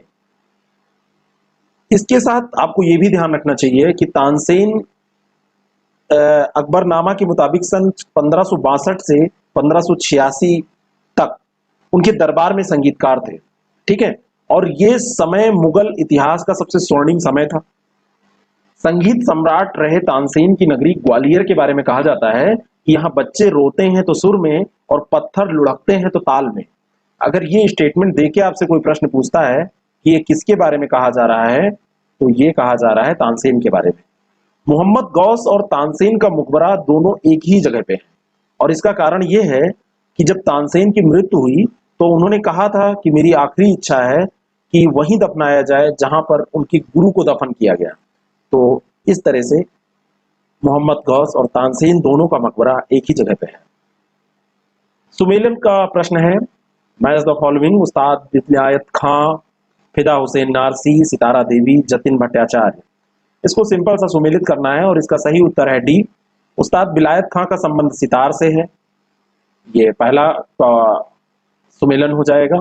फिदा हुसैन नारसी का संबंध जो है ये रंगमंच से है, ये दूसरे का। और सितारा देवी जो थी ये कथक नृत्यांगना थी, और जतिन भट्टाचार्य ये सरोद, ठीक है ना, इनका संबंध सरोद से है। तो इसका सही उत्तर है डी। सॉरी, मैं एक चीज यहाँ पे कंफर्म करना चाहता हूँ कि मैं बोल गया कि सितारा देवी थी, मुझे फिलहाल याद नहीं आ रहा है कि सितारा देवी जी हैं या नहीं है। आप इसको कंफर्म कर लीजिएगा और कमेंट कर दीजिएगा। निम्नलिखित में से कौन सा लोक नृत्य ब्रज क्षेत्र का है, तो ब्रज क्षेत्र का जो लोक नृत्य है वो है चरकुला। सी ऑप्शन इसका सही है। छोलिया जहां तक बात है, ए ऑप्शन, ये राजपूतों द्वारा किया जाता है और विवाहोत्सव पर किया जाता है, विवाह के अवसर पर। नटवरी जो है ये पूर्वांचल में किया जाता है अहीरों के द्वारा। और जोगनी नृत्य जो है ये रामनवमी के अवसर पर पुरुषों द्वारा किया जाता है, लेकिन पुरुष जो होते हैं वो महिलाओं का रूप धारण करते हैं और महिलाओं का रूप धारण करके इस नृत्य को करते हैं। 8वां प्रश्न है, लोक नृत्य राहुला का संबंध यूपी के निम्नलिखित में से किस एक क्षेत्र से है, तो इसका संबंध है बुंदेलखंड क्षेत्र से। राहुला का संबंध बुंदेलखंड क्षेत्र से है। और बाकी जो इसमें दिए हुए हैं और ऑप्शन, उनसे अलग अलग और नृत्य हो सकते हैं, लेकिन इसका संबंध से नहीं है। और भी तो हमने डिस्कस किया था पूर्वी क्षेत्र से कौन सा है, तो ये नटवरी पूर्वांचल से है, तो ये ध्यान रखिएगा। अगला प्रश्न है, ताज महोत्सव किस महीने में मनाया जाता है, तो ताज महोत्सव फरवरी माह में मनाया जाता है। बी ऑप्शन सही है। फरवरी माह की तारीख अगर हम देखें तो 18 से 27 फरवरी, 10 दिनों तक ये चलता है। 18 से 27 फरवरी तक ये मनाया जाता है। और ये ताजमहल के पूर्वी द्वार के पास शिल्पग्राम, उसमें इसको सेलिब्रेट किया जाता है, उसमें ये मनाया जाता है। भारत की जो समृद्ध कला है, शिल्प है, संस्कृति है, व्यंजन, नृत्य, संगीत, इन सब का मिश्रण और सबका वहां पर आपको अनुभव मिलेगा अगर वहां पे आप जाते हैं। और भारत का सबसे सुंदर ऐतिहासिक स्थान अगर आपसे कोई पूछे तो एक झटके में आप कह देते हैं कि ताजमहल ही है। यूपी पर्यटन द्वारा इसको मनाया जाता है। और भारत का ताज महोत्सव जो है ये पर्यटन को बढ़ाने का एक बहुत महत्वपूर्ण स्रोत है। यूपी में पर्यटन को आकर्षित करता है ये। तो कौन मनाता है इसको? यूपी पर्यटक जो विभाग है वो मनाता है। सैयद सलार मेला कहाँ लगता है? तो सैयद सलार का मेला बहराइच में लगता है। ए ऑप्शन इसका सही है। और सैयद सलार मसूद गाजी या गाजी मियाँ ये 1014 से 1034 तक इसका काल ये है। तो ये अर्ध पौराणिक के किरदार है, ये अर्ध पौराणिक। और गजनबी सेना का ये मुखिया हुआ करता था और सुल्तान महमूद का भांजा कहा जाता है इसे। तो ऐसा माना जाता है कि सुल्तान महमूद जो था उसका ये भांजा था। निम्न में से कौन बुंदेलखंड का लोकप्रिय लोकगीत है? तो बुंदेलखंड का जो लोकप्रिय लोकगीत है ये है आल्हा। आल्हा बुंदेलखंड में गाया जाता है। बिरहा ये पूर्वी उत्तर प्रदेश में और बिहार के जो भोजपुर का क्षेत्र है, भोजपुरी भाषी जो क्षेत्र है वहां पे ये प्रचलित है और अहीर लोग इसको गाते हैं। रसिया जो है ये ब्रज क्षेत्र में होली पर गाए जाने वाले लोकगीतों का एक प्रकार है और भगवान कृष्ण व राधा जी के प्रेम पर ये आधारित है। तो रसिया को याद रखिएगा कि ये भगवान श्री कृष्ण और राधा जी के प्रेम पर आधारित है। और जहां तक ये लंगुरिया है, लंगुरिया का क्षेत्र हमको जहां तक याद है कि ये राजस्थान के आसपास के क्षेत्र और राजस्थान में ये गाया जाता है। और बहुत सारे आपको यूट्यूब पे वीडियो मिल जाएंगे, लेकिन इसके बारे में कोई सटीक इन्फॉर्मेशन मुझे नहीं मिल रही थी। 12 नंबर क्वेश्चन है, ठुमरी गायिका गिरजा देवी का संबंध किस घराने से है? तो इनका संबंध बनारस घराने से था। बी ऑप्शन इसका करेक्ट है। और ठुमरी गायन को इस ऊंचाई तक पहुंचाने में, इसको परिष्कृत करने में इनका बहुत बड़ा योगदान था। इनको बहुत सारे पुरस्कार दिए गए, लेकिन दो तीन चीजें जो इनके बारे में आपको याद रखनी है। 2016 में पद्म विभूषण और 1989 में पद्म भूषण से इनको सम्मानित किया जा चुका है। तो पद्म भूषण और पद्म विभूषण दोनों मिला है। 89 में मिल गया था भूषण और विभूषण मिला 2016 में। तो ये इनके बारे में इंपॉर्टेंट इंफॉर्मेशन है और अपने क्षेत्र के तो बहुत सारे पुरस्कार इन्होंने जीते ही। 13 नंबर प्रश्न है, निम्नलिखित में से कौन नृत्य बुंदेलखंड में फसल कटाई के समय किया जाता है? तो ये नृत्य है सैरा। बी ऑप्शन इसका सही है। छोलिया जहां तक है ये राजपूतों द्वारा विवाहोत्सव पर। चरकुला व्रत क्षेत्र में घड़ा नृत्य है। इसको रथ के पहिए या आप कह सकते हैं बैलगाड़ी का जो पहिया, पुरानी वाली जो बैलगाड़ी होती थी उसका पहिया, उस पर घड़े रख के किया जाता है। और कर्मा जो है ये सोनभद्र मिर्जापुर क्षेत्र में पाया जाता है। और खरवार वहाँ आदिवासी जनजाति हैं उनके द्वारा ये जो नृत्य है वो किया जाता है। लेकिन आप ये ध्यान रखिएगा कि सायरा जो है ये फसल कटाई का है और बुंदेलखंड क्षेत्र का है। ये इंपॉर्टेंट इंफॉर्मेशन है, ध्यान में रखिएगा। मैच द फॉलोइंग दो सूचियां दी हुई हैं, बटेश्वर, देवा, हरिदास जयंती और नौचंदी। ये मेले हैं, इनका आयोजन कहाँ होता है? और इसका सही उत्तर है डी। सुमेलित कर लेते हैं। बटेश्वर ये आगरा में, देवा ये बाराबंकी में, और हरिदास जयंती ये हरिदास जयंती जो होती है वृंदावन में होती है। ये यहाँ पर सी हो जाएगा। और नौचंदी मेला यहाँ पर ए इसको लिखिए और इसको लिखिए बी। और नौचंदी मेला जो है ये मेरठ में लगता है, ये हो जाएगा डी। इस तरह से ऑप्शन डी इसका सही उत्तर है, करेक्ट है। 15 नंबर जो प्रश्न है, निम्न में से कौन सा लोक संगीत दिए गए स्थानों से सुमेलित नहीं है? ऐसे भी प्रश्न पूछे जाते हैं। ए ऑप्शन है खजरी बनारस, बिरहा कानपुर, होली ब्रज। ये ब्रिज नहीं होता है, यहाँ पर ये गलती से लिख गया, ये वाली मात्रा ब्रज लगेगा। और डी है नौटंकी हाथरस। तो इसमें जो बी ऑप्शन है ये इनकरेक्ट है, बिरहा कानपुर गलत है। और ये पूर्वी उत्तर प्रदेश और पश्चिमी बिहार के भोजपुरी भाषी क्षेत्र में प्रचलित है। पहले भी अभी हम ये देख चुके हैं, अहीरों के द्वारा ये किया जाता है। 16वां प्रश्न है, निम्नलिखित में से कौन सा उत्तर प्रदेश का लोकगीत नहीं है? तो जो ढोला मारू है, बी ऑप्शन, ये उत्तर प्रदेश का लोकगीत नहीं है। ढोला मारू दा दुहा ये 11वीं शताब्दी में रचित एक लोक भाषा काव्य है और दोहों में रचित था ये। और इस लोक काव्य को फिर 17वीं शताब्दी में क्या हुआ, कुशल राय वाचक ने इसमें कुछ चौपाइयां जोड़ी और फिर ये विस्तृत हो गया, काफी विस्तार इसमें हो गया। राजस्थान के आसपास के क्षेत्रों में ये मिलेगा आपको। राजकुमार ढोला और राजकुमारी मारू की, ढोला मारू है ना, ढोला और मारू, तो ये राजकुमार था ढोला और मारू राजकुमारी थी। इनकी लव स्टोरी है, प्रेम कथा का इसमें वर्णन किया गया है। 17 नंबर प्रश्न है, भातखंडे, ये भारत खंडे लिखा है, ये भातखंडे होगा। संगीत संस्थान लखनऊ डीम्ड विश्वविद्यालय कब बना? तो बी ऑप्शन इसका करेक्ट है, 2001 में ये डीम्ड विश्वविद्यालय बना। पूर्व नाम इसका मैरिज कॉलेज ऑफ म्यूजिक हुआ करता था जब इसकी स्थापना की गई थी। स्थापना इसकी कब हुई थी? स्थापना हुई थी 1926 में, और ये डीम्ड विश्वविद्यालय, सम विश्वविद्यालय का दर्जा इसे है।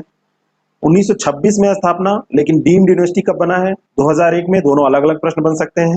पूर्व नाम इसका मैरिज कॉलेज ऑफ म्यूजिक हुआ करता था।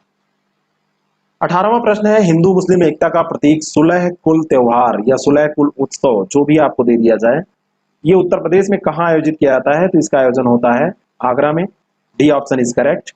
सूफी संत ख्वाजा मैनुद्दीन चिश्ती ने सुलह कुल सिद्धांत दिया था, और इंपॉर्टेंट ये है कि अकबर ने इसको प्रतिपादित किया था।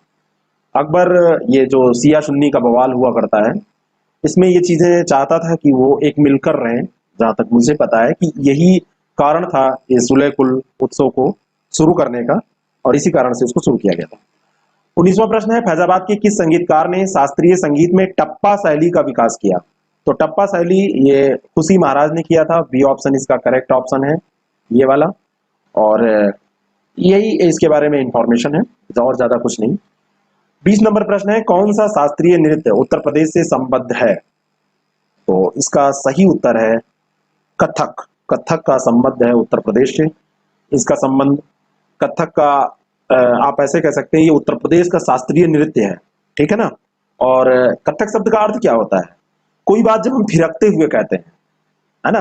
पहले इसको कुशिलो नाम से भी जाना जाता था, इसको मत भूलिएगा। पूछा जा सकता है किसको कुशिलो नाम की जाना जाता था, तो कुशिलो जो था ये कथक को कहा जाता था। उत्तर प्रदेश का ये शास्त्रीय नृत्य है। राजस्थान और उत्तर भारत की नृत्य शैली, यानी कि राजस्थान में और उत्तर भारत में ये मिल जाएगी, और ये बहुत प्राचीन शैली है, कोई नई नहीं है। महाभारत काल में भी इसका वर्णन हमें प्राप्त होता है। इन 20 प्रश्नों को हमने डिस्कस किया। कल एक जो डिस्कशन हुआ था उसमें उत्तर प्रदेश के बारे में एक फैक्ट गलत हो गया था। वो था कि उत्तर प्रदेश की जो समग्र साक्षरता है वो कितनी है, वो प्रश्न गलत हो गया था। तो गलती के लिए मैं आपसे बताना चाहता हूं कि कई बार कंटेंट तैयार करने के दौरान ऐसा हो जाता है। कई लोग ऐसे हैं जो कंटेंट तैयार करते हैं, उनको ध्यान नहीं रह जाता है, और मैं अपनी गलती भी देता हूं कि मैं उसको देख नहीं पाता हूं।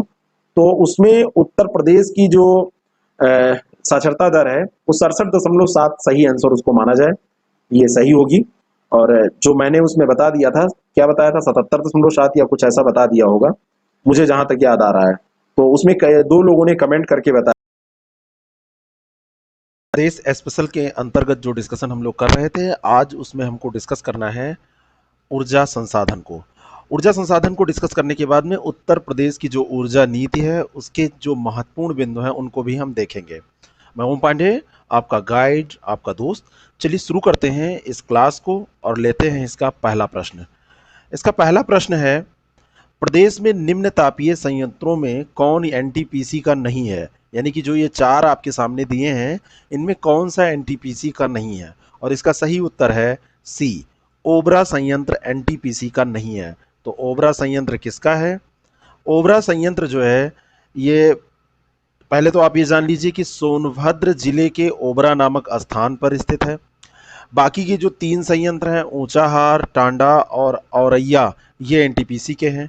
ये सोनभद्र में ओबरा क्योंकि स्थान है उसी के नाम पर है, वहाँ पर ये स्थित है, और इसकी स्थापना सोवियत रूस की मदद से की गई थी, ठीक है ना। सोवियत रूस की मदद से इसकी स्थापना की गई थी। ये भी प्रश्न कई बार पूछा जा चुका है, तो ये इंपॉर्टेंट इंफॉर्मेशन है। और ये रिहंद नदी पर बनाया गया है। किस पर बनाया गया है? रिहंद नदी पर। तो ये 3 प्रश्न जो इंफॉर्मेशन है इससे भी आपके तैयार हो गए। अगला प्रश्न है कि प्रदेश में एकमात्र परमाणु विद्युत ऊर्जा केंद्र नरौरा की प्रथम इकाई कब चालू हुई थी? सन दिए हुए हैं, इसमें आपको 4 ऑप्शन में बताना है, और इसका सही उत्तर है 1991 में, उत्तर सी है। इसके बारे में थोड़ी सी बात और हम करें तो ये बुलंदशहर में नरौरा एक स्थान है, वहाँ पर ये परमाणु विद्युत संयंत्र, नरौरा परमाणु विद्युत संयंत्र स्थित है। 1 जनवरी 1991 से इसकी प्रथम इकाई ने कार्य करना प्रारंभ किया था। ये दोनों इंफॉर्मेशन इसके लिए बहुत इंपॉर्टेंट है। अगला प्रश्न है, माता टीला बांध किस राज्य में स्थित है? तो इसका सही उत्तर है सी, उत्तर प्रदेश में। एक चीज़ मैं यहाँ पे आपको बताना चाहता हूँ, कई बार जब उत्तर प्रदेश या किसी भी राज्य की आप परीक्षा दे रहे होते हैं और उसके बारे में कोई प्रश्न पूछा जाता है तो उत्तर आप उसी राज्य को टिक कर देते हैं। ऐसा कोई ज़रूरी नहीं है कि वही हो, लेकिन हाँ, अधिकतर मामलों में ऐसा होता है। अगर यूपी स्टेट की कोई भी परीक्षा आप दे रहे हैं तो उसमें प्रश्न आपसे राज्य विशेष के तहत ऐसा पूछा जाता है, लेकिन हमेशा ऐसा सही नहीं होता है। माता टीला जो बांध है ये 1958 ईस्वी में बना। भारत जब स्वतंत्र हुआ तो इन सब कार्यों के लिए बहुत सारा धन आवंटित किया गया, क्योंकि विद्युत उत्पादन भी करना था, सिंचाई सुविधाएं भी सही करनी थी। तो स्वतंत्रता के 10-11 साल बाद 1958 में इसका निर्माण किया गया। बेतवा नदी पर है, ललितपुर जिले में ये स्थित है, माता टीला जो बांध है। और 163.6 लाख घन मीटर पेयजल इससे उपलब्ध होता है, और झांसी, जालौन, हमीरपुर, ग्वालियर जैसे जिले इससे लाभान्वित होते हैं। अगला प्रश्न है, चौथा प्रश्न, रिलायंस समूह द्वारा 1200 मेगावाट के ताप विद्युत स्टेशन की स्थापना कहाँ की गई? ये 4 ऑप्शन आपके सामने, और इसका सही उत्तर है रोजा में। रिलायंस समूह बहुत सारे क्षेत्रों में काम करता है, तो उसमें से एक है विद्युत क्षेत्र भी। उत्तर प्रदेश के शाहजहांपुर जिले में ये स्थित है, जो रोजा है, और इसमें रिलायंस ने अपनी ये 1200 मेगावाट की ये परियोजना लगाई है। पांचवा प्रश्न है, निम्न में से कौन तापीय परियोजना निजी क्षेत्र की है? तो इसमें अनपरा सी, बी ऑप्शन करेक्ट है, अनपरा सी निजी क्षेत्र की है। छठा प्रश्न है, ऊर्जा के किस रूप में प्रदूषण की समस्या नहीं होती है? सिंपल सा प्रश्न है, थोड़ी सी इंफॉर्मेशन इसके बारे में और हम देखेंगे, लेकिन पहले उत्तर इसका आप टिक करिए, और इसका सही उत्तर है डी, जो सौर ऊर्जा है इसमें प्रदूषण की समस्या नहीं होती है। सौर ऊर्जा सूर्य से प्राप्त शक्ति को हम कहते हैं, सूरज से जो हमको ऊर्जा प्राप्त होती है, इस ऊर्जा को ऊष्मा या विद्युत में बदलकर हम प्रयोग में लाते हैं और उसको ही सौर ऊर्जा कहते हैं। जैसे इसके दो तरीके हैं, एक तो सीधे हम क्या करें, जो भी हमको हीट मिल रही है सूर्य से उसका इस्तेमाल कर लें, और दूसरा उसकी हीट को हम विद्युत ऊर्जा में कन्वर्ट करें, तब इस्तेमाल करें। तो दोनों रूपों को हम प्रयोग करते हैं। सातवां प्रश्न है, 1 मिनट, सातवां प्रश्न इसका जो है वो है कि उत्तर प्रदेश के किस नहर पर सर्वाधिक जल विद्युत उत्पादन केंद्र हैं? 4 ऑप्शन, ऊपरी गंगा नहर, लोअर गंगा नहर, शारदा नहर, यमुना नहर, ये 4 ऑप्शन है। इसका सही उत्तर है ए, ऊपरी गंगा नहर। इस पे सर्वाधिक जल विद्युत उत्पादन केंद्र स्थित है उत्तर प्रदेश में। ये जो नहर है वो हरिद्वार की हर की पैड़ी से शुरू होती है, फिर मेरठ, बुलंदशहर और अलीगढ़ होते हुए आगे जाती है, नानू तक जाती है, और नानू से अलीगढ़ में स्थित है ये, यहाँ से कानपुर और इटावा 2 शाखाओं में बढ़ जाती है। और उत्तर प्रदेश में जितना भी जल विद्युत उत्पादन होता है उसमें सबसे ज़्यादा इसी नहर पर वो केंद्र स्थित है। अगला प्रश्न है, उत्तर प्रदेश की विद्युत ऊर्जा का सर्वाधिक महत्वपूर्ण स्रोत कौन सा है? नाभिकीय, पेट्रोल, तापीय और जल ऊर्जा। इन चारों में से कौन सा सही है? तो इसका सही उत्तर है सी, तापीय ऊर्जा। तापीय ऊर्जा का सर्वाधिक मात्रा में अभी भी हम उपयोग करते हैं उत्तर प्रदेश में, जो उत्पादन होता है, जो स्रोत है। ठीक है ना। अगला प्रश्न है, प्रदेश में वैकल्पिक ऊर्जा के विकास के लिए वैकल्पिक ऊर्जा विकास संस्थान की स्थापना कब की गई थी? ये 4 ऑप्शन है, सन आपको बताना है, और इसका सही उत्तर है 1983 में। जो वैकल्पिक ऊर्जा विकास संस्थान है ये अतिरिक्त ऊर्जा स्रोत विभाग के अधीन है। अप्रैल 1983 में इसका गठन किया गया, और एक ये स्वायत्तशासी संस्था के रूप में कार्य करती है। स्वायत्तशासी संस्था के रूप में इसका कार्य है, ध्यान रखिएगा। और यहाँ पर एक चीज़ और इम्पॉर्टेंट है जो आपको जाननी चाहिए कि अब इसका नाम क्या है। इसका नाम अब उत्तर प्रदेश नवीन एवं नवीकरणीय ऊर्जा विकास अभिकरण, यूपी नेडा जिसे बोलते हैं, ये कर दिया गया है।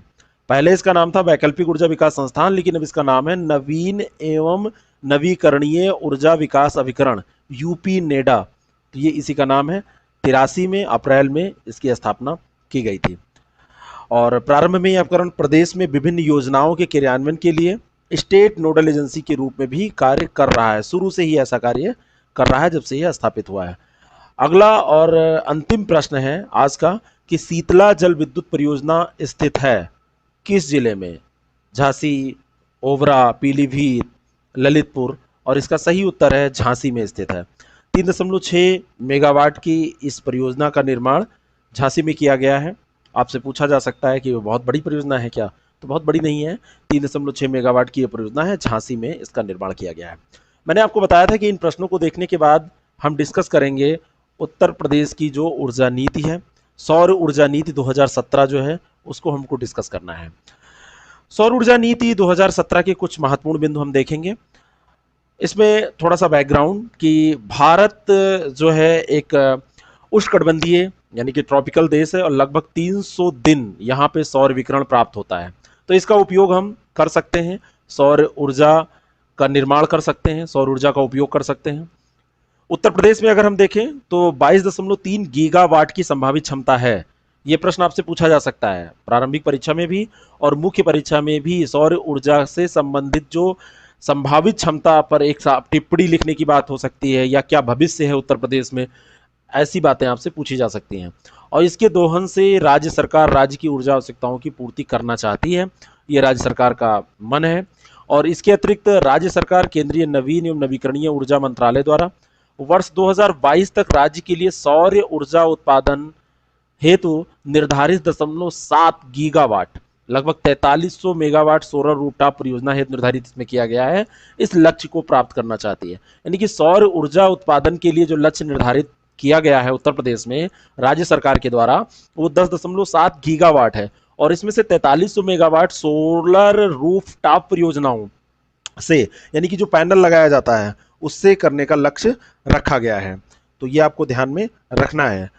अब इसमें क्या इसके उद्देश्य हैं और कौन कौन सी महत्वपूर्ण बातें हैं तो जो आपसे पूछी जा सकती हैं। तो 5 दिसंबर 2017 को हमारे जो मुख्यमंत्री हैं योगी आदित्यनाथ जी, उनकी अध्यक्षता में एक मंत्रिमंडल की बैठक हुई, उसमें उत्तर प्रदेश सौर ऊर्जा नीति 2017 को स्वीकृति प्रदान की गई थी।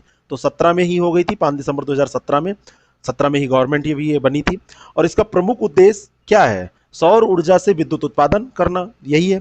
और इसमें केवल गवर्नमेंट ही नहीं, निजी क्षेत्रों की भागीदारी को भी प्रोत्साहन देने की बात हो रही है।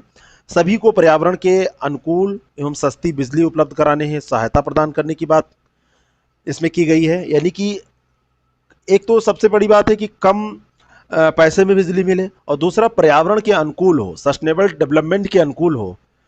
इसके लिए क्या करना पड़ेगा? हमको नवनिवेश करने पड़ेंगे, शोध करने पड़ेंगे, कौशल विकास को बढ़ावा देना होगा। और वर्ष 2022 तक 8% के सौर नवीकरणीय खरीद बाध्यता SRPO solar renewable purchase obligation, तो ये लक्ष्य प्राप्त करने की बात की गई है कि 2022 तक 8% ये किया जाएगा।